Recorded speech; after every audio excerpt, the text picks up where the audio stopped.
Praise lord. ప్రభునామమునకు స్తోత్రములు కలుగునుగాక.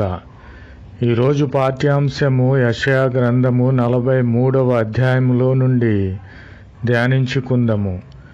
నీవు జలములలో బడి దాటునప్పుడు నేను నీకు తోడయ్యుందును, ఆ జలములు ఏమాత్రము కూడా నీ మీద పారవు. ఆమెన్.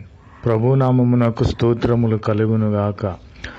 జలములలో పడి మనము వెళ్ళినప్పుడు ఆ జలములు ఏమీయో కూడా మనలను ఏమీ చేయవు. ఎందుకంటే ప్రభు అయిన క్రీస్తు వారు మనకు తోడుగా ఉన్నారు. నిర్గమకాండము 14వ అధ్యాయంలో చూసుకున్నట్లయితే ఇజ్రాయేలీయులను, తన ప్రజలను ఐగుప్తు దాస్యము నుండి విడిపించి వచ్చుచున్నప్పుడు వారికి సముద్రము ఎదురైనప్పుడు ప్రభు అయిన క్రీస్తు వారు వారికి తోడుగా ఉన్నారు. నిర్గమకాండము 14వ అధ్యాయము. తోడుగా ఉండి ఆ జలములలో నుండి వారిని దాటించి ఉన్నాడు. ఆ జలములను, ఆ సముద్రమును 2 పాయలుగా చేసి, ఆరిన నేలగా చేసి తన ప్రజలైన వారిని ఆ సముద్రములోని నడిపించి ఉన్నాడు. ఆ సముద్రములో ప్రభు అయిన క్రీస్తు వారు వారికి దారిని చూపించి ఉన్నాడు. ప్రభు నామమునకు స్తోత్రములు కలుగునుగాక. అలాగునే మనము అగ్ని మధ్యన నడిచినప్పుడు మనము కాలిపోము. అవి ఏమీ కూడా జ్వాలలు, అగ్ని జ్వాలలు మనలను కాల్చజాలవు. ప్రభు నామమునకు స్తోత్రములు కలుగునుగాక. దానియేలు గ్రంథము 3వ అధ్యాయంలో చూసుకున్నట్లయితే షడ్రకు, మెషకు, అబేద్నెగో అను వారిని సంబంధిత రాజు వారు చేయకూడని పనులు చేయమని వారిని ప్రేరేపించినప్పుడు, లేదు మేము చేయము, మా దేవుడు గొప్పవాడు, మమ్మల్ని రక్షించుటకు ప్రభు అయిన క్రీస్తు వారు సమర్థుడు అని చెప్పినప్పుడు ఆ రాజు కోపగించుకొని ఆ అగ్ని గుండములో వారి ముగ్గురిని, షడ్రకు, మెషకు, అబేద్నెగో అని వారిని అగ్నిగుండములో పడవేసి ఉన్నారు. మీరు ఆలోచించండి. ఆ షడ్రకు, మెషకు, అబేద్నెగో అని వారిని ఆ అగ్నిగుండములో పడవేయుటకు వెళ్ళిన వారు కాలిపోయి ఉన్నారు. కానీ ఆ అగ్నిగుండములో వారిని పడవేసినప్పుడు వారి బట్టలు కాలిపోలేదు.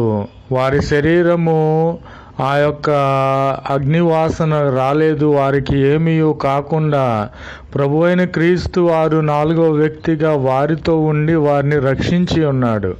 కనుక మనము జలములలో పడి వెళ్ళినప్పుడు అవి ఏమీ చేయవు, మనకు ఆ నీళ్లు పారవు. అగ్ని మీద మనము నడిచినప్పుడు, అగ్నిలో మనలను పడవేసినప్పుడు అవి ఏమాత్రము కూడా మనలను ఏమీ చేయలేవు.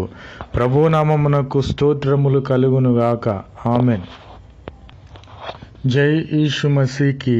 आज दिन की प्रभु वचन यशायाह 40:3 अध्याय में है।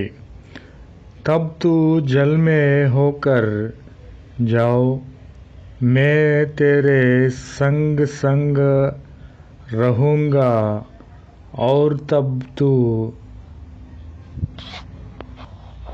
नदियों में होकर चले, तब वे तुझे ना डुबा सकेगी। आमीन। यीशु मसीह की जय। जय यीशु मसीह की। तब इसलिए मनुष्यों के बीच स्थल पर होकर बचे, और जल उसकी दाहिनी और बाई और दीवार का काम होता था। यीशु मसीह की जय। आमीन। जय यीशु मसीह की। जब तू आग में चले तब तुझे आँच ना लगेगी, और उसकी लो तुझे ना जला सकेगी।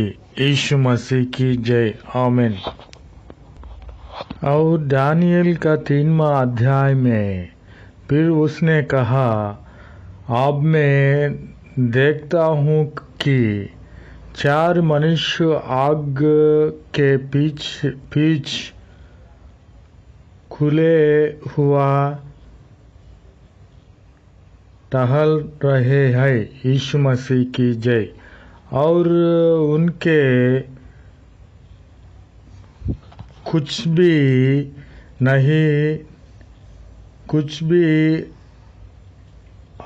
हानि नहीं पहुंची। यीशु मसीह की जय। और ईश्वर के पुत्र के सादृश्य हो। यीशु मसीह की जय। आमीन। Praise the Lord. Word of God. Isaiah chapter 43. When thou fastest through the waters, I will be with thee, and through the rivers, they shall not overflow thee. Amen. Praise the Lord. The water were divided, and the children of Israel went through the midst of the sea on the dry ground, and the waters were a wall to them on their right hand and on their left. Amen. Praise the Lord. When thou walkest through the fire, thou shalt not be burned, neither shall the flame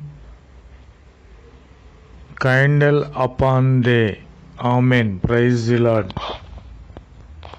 Praise the Lord. True, O King, he answered and said, Lo, I see 4 men loose walking in the midst of the fire, and they have no burst, and the appearance of the 4th is like a son of God. Amen. Praise the Lord.